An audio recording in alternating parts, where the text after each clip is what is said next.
ନିଜକୁ ବଦଳିବା ଶିଖ। ଜୀବନ ଆପେ ଆପେ ବଦଳିବ। ଯେପର୍ଯ୍ୟନ୍ତ ନିଜକୁ ବଦଳିବା ଶିଖିନାହ ସେ ପର୍ଯ୍ୟନ୍ତ ତୁମ ଜୀବନ କେବେ ମଧ୍ୟ ବଦଳିବ ନାହିଁ। ଏ ଦୁନିଆରେ ସମସ୍ତେ ଚାହାନ୍ତି ବଦଳିବା ପାଇଁ। କଣ ସମସ୍ତେ ବଦଳି ପାରନ୍ତି? ଏ ଦୁନିଆରେ ସମସ୍ତେ ଚାହାନ୍ତି ବଡ଼ ମଣିଷ ବା ଧନୀ ହେବା ପାଇଁ। କଣ ପ୍ରକୃତରେ ସମସ୍ତେ ଧନୀ ହୋଇପାରନ୍ତି? ତାହା କେବେ ମଧ୍ୟ ସମ୍ଭବ ନୁହେଁ। ଯାହାର ନିଜ ଉପରେ ବିଶ୍ୱାସ ନାହିଁ ସେ କେବେ ମଧ୍ୟ ଜୀବନରେ କିଛି କରିପାରେ ନାହିଁ। ତେଣୁ ଜୀବନରେ ଏମିତି ଗୋଟିଏ ଲକ୍ଷ୍ୟ ରଖନ୍ତୁ ଆଉ ସେଇ ଲକ୍ଷ୍ୟକୁ ପାଇବା ପାଇଁ ଜୀବନକୁ ବାଜିରେ ଲଗାଇ ଦିଅନ୍ତୁ। ଦିନ ରାତି ଏକ କରି ଦିଅନ୍ତୁ। ଯେପର୍ଯ୍ୟନ୍ତ ତୁମେ ତୁମ ଲକ୍ଷ୍ୟକୁ ହାସଲ କରିନାହ ସେ ପର୍ଯ୍ୟନ୍ତ ତୁମେ ପରିଶ୍ରମ ଜାରି ରଖ। ଏ ସମାଜ ସେତେବେଳେ ତୁମକୁ ସାଥ ଦେଇଥାଏ, ସେତେବେଳେ ତୁମକୁ ସମ୍ମାନ ଦେଇଥାଏ ଯେତେବେଳେ ତୁମେ ଜୀବନରେ କିଛି କରିକି ଦେଖାଅ। କାହା କଥାରେ ନିଜର ଲକ୍ଷ୍ୟକୁ ଛାଡ଼ ନାହିଁ। କିଏ ଯଦି ତୁମକୁ ଖରାପ କହୁଛି ତାହେଲେ ତାକୁ କହିବାକୁ ଦିଅ। କାରଣ ଦୁନିଆ ହିଁ ଏମିତି। ଏଠି ଭଲ ଲୋକଙ୍କୁ ମିଳେ ନିନ୍ଦା ଆଉ ଖରାପ ଲୋକଙ୍କୁ ମିଳେ ପ୍ରଶଂସା। ସର୍ବଦା ପାଣି ହେବାକୁ ଚେଷ୍ଟା କର। ପାଣି ଯେମିତି ନିଜର ରାସ୍ତା ନିଜେ ବାଛିଥାଏ ଠିକ ସେମିତି ତୁମେ ନିଜର ରାସ୍ତା ନିଜେ ହିଁ ବାଛିବାକୁ ଚେଷ୍ଟା କର। ଏକା ଲଢ଼ିବାକୁ ଚେଷ୍ଟା କର। ତେବେ ଯାଇ ତୁମେ ଦୁନିଆରେ କିଛି କରିପାରିବ। ଏହି ତୁମର ସାଥ ଦେବେ ନାହିଁ। ଆଜି ଯାହାକୁ ତୁମେ ନିଜର ବୋଲି ଭାବୁଛ ପ୍ରକୃତରେ ସେମାନେ ତୁମର ନିଜର ନୁହନ୍ତି। ଏମିତି ସମୟ ଆସିବ ତୁମର ନିଜ ଲୋକ ମଧ୍ୟ ତୁମକୁ ଛାଡ଼ି ଚାଲିଯିବେ। ସେତେବେଳେ ଜାଣିବ ପ୍ରକୃତରେ ନିଜର କିଏ। ସର୍ବଦା ନିଜ ଉପରେ ବିଶ୍ୱାସ ରଖ ଆଉ ଭଗବାନଙ୍କ ଉପରେ ଭରସା ରଖ। ତୁମ କାମ ଉପରେ ଲକ୍ଷ୍ୟ ରଖ।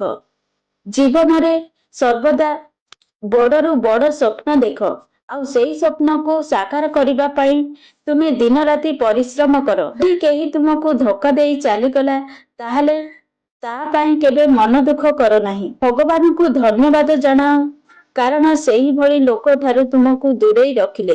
ନିଜକୁ ଏମିତି ବଦଳାଇ ଦିଅ କି ଏ ଦୁନିଆ ତୁମକୁ ସାଲାମ କରିବ।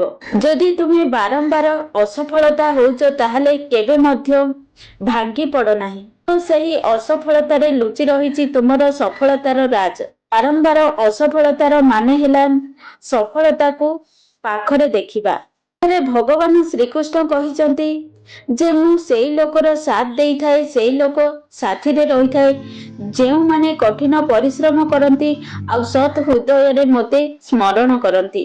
ଠିକ ସେହିପରି ଯଦି ଭିଡ଼ ଭିତରେ ରହିବ ତାହେଲେ କେବେ ମଧ୍ୟ ଲାଇଫରେ କିଛି କରିପାରିବ ନାହିଁ। ରହିବାକୁ ଚେଷ୍ଟା କର। ଏକା ରହିବାର ମାନେ ହେଲା ଏହା ନାହିଁ ଯେ ତୁମେ ସମସ୍ତଙ୍କ ଠାରୁ ଦୂରେଇ ଯିବ। ଏହାର ମାନେ ହେଲା ନିଜକୁ ଆତ୍ମନିର୍ଭରଶୀଳ କରିବା। ଏ ଦୁନିଆ ହେଉଛି ଏକ ସ୍ୱାର୍ଥପର ଦୁନିଆ। ଏଠି କେହି କାହାର ନୁହନ୍ତି। ପର୍ଯ୍ୟନ୍ତ ତୁମେ ଅନ୍ୟର କାମରେ ଆସୁଥିବ ସେ ପର୍ଯ୍ୟନ୍ତ ଲୋକମାନେ ତୁମର ସାଥିରେ ରହୁଥିବେ, ତୁମକୁ ପ୍ରଶଂସା କରିବେ ଆଉ ଯେପର୍ଯ୍ୟନ୍ତ ଠାରୁ ସେମାନଙ୍କର କାମ ସରିଯିବ ସେମାନେ ଦିନେ ତୁମକୁ ଅଣଦେଖା କରିବେ। ସର୍ବଦା ଗୋଟିଏ ଭଲ ମଣିଷ ହେବାକୁ ଚେଷ୍ଟା କର। ସର୍ବଦା ନିଜର ଲଢ଼େଇ ଏକା ଲଢ଼ିବାକୁ ଚେଷ୍ଟା କର। ତେବେ ଯାଇ ତୁମେ ଏ ଦୁନିଆରେ ସଫଳ ପାଇପାରିବ। କାହିଁକି ନା ଜୀବନର ମାନେ ହେଉଛି ସଂଘର୍ଷ। ସଂଘର୍ଷ ବିନା ନା କିଛି ମିଳିଛି ନା କିଛି ମିଳିବ। ତେଣୁ ଯେପର୍ଯ୍ୟନ୍ତ ତୁମେ ଦୁଃଖର ସାମ୍ନା କରିନାହ ସେ ପର୍ଯ୍ୟନ୍ତ ତୁମେ ଲାଇଫରେ କିଛି ମଧ୍ୟ ହାସଲ କରିପାରିବ ନାହିଁ। ଯଦି ଦୁଃଖ ଆସୁଛି ବୋଲି ଭାଙ୍ଗି ପଡ଼ ନାହିଁ।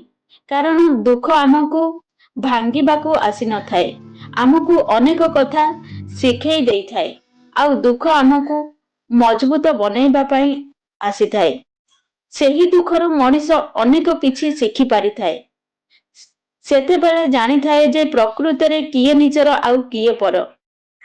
ତେଣୁ ଲାଇଫରେ କିଛି କରିବାକୁ ହେଲେ ପ୍ରଥମେ ନିଜକୁ ବଦଳିବାକୁ ଚେଷ୍ଟା କର। ଯାଇ ତୁମେ ସର୍ବଦା ସମୟର ସଦୁପଯୋଗ କରିବାକୁ ଚେଷ୍ଟା କର। କାରଣ ଥରେ ସମୟ ଚାଲିଗଲେ ତାହା ଆଉ କେବେ ମଧ୍ୟ ଫେରେ ନାହିଁ। ଏ ଦୁନିଆରେ ସମସ୍ତ ବସ୍ତୁ ତୁମେ ଅତି ସହଜରେ ପ୍ରାପ୍ତ କରିପାରିବ କିନ୍ତୁ ସମୟ ଏମିତି ଏକ ମୂଲ୍ୟବାନ ଜିନିଷ ଯାହା ଥରେ ଚାଲିଗଲେ ତାହା କେବେ ମଧ୍ୟ ଫେରେ ନାହିଁ। ସମୟକୁ ଆଖି ଆଗରେ ରଖି ନିଜର ଲକ୍ଷ୍ୟକୁ ପୂରା କରିବାକୁ ଚେଷ୍ଟା କର। ଯୋଉମାନେ ତୁମକୁ ଆଜି ଖରାପ ଭାବୁଛନ୍ତି ଦିନେ ସେମାନେ ତୁମ ପାଖକୁ ଦୌଡ଼ି ଆସିବ। ବାସ୍ ସମୟକୁ ଅପେକ୍ଷା କର। ଦୁନିଆରେ କେହି ଚାହାନ୍ତି ନାହିଁ ଯେ ତୁମେ ଲାଇଫରେ କିଛି କର। ସମସ୍ତେ ଚାହାନ୍ତି ତୁମେ କେମିତି ଦୁଃଖ କଷ୍ଟରେ ରୁହ। ତେଣୁ ସେମାନଙ୍କ ଠାରୁ ଦୂରେଇ ରୁହ ସର୍ବଦା। ତେବେ ଯାଇ ତୁମେ ଲାଇଫରେ କରିପାରିବ। ଯଦି ତୁମର ଲକ୍ଷ୍ୟ ପୁରା ହଉନି ତାହେଲେ ରାସ୍ତା ବଦଳାଅ, କିନ୍ତୁ ନିଜର ଲକ୍ଷ୍ୟକୁ ନୁହେଁ। ଯେପର୍ଯ୍ୟନ୍ତ ତୁମେ କଠିନ ପରିଶ୍ରମ କର, ଯେପର୍ଯ୍ୟନ୍ତ ତୁମେ ତୁମ ଲକ୍ଷ୍ୟସ୍ଥଳରେ ପହଞ୍ଚି ନାହ, ସର୍ବଦା ସ୍ୱପ୍ନ ବଡ଼ରୁ ବଡ଼ ଦେଖ ଆଉ ତାକୁ ପାଇବା ପାଇଁ ଚେଷ୍ଟା କର।